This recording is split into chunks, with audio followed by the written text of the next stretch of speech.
We divide 583 by 2 in long division method. 2 times 2 is 4. On subtracting, we get 1.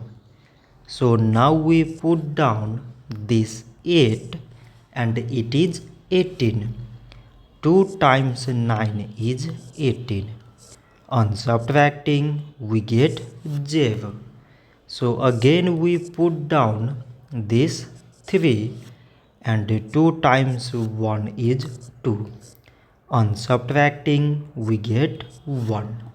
So now this 1 is less than 2 and there is no other number to put it down.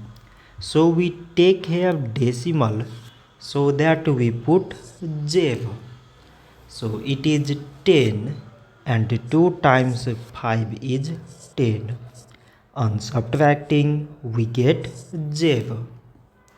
So 583 divided by 2 is 291 decimal 5.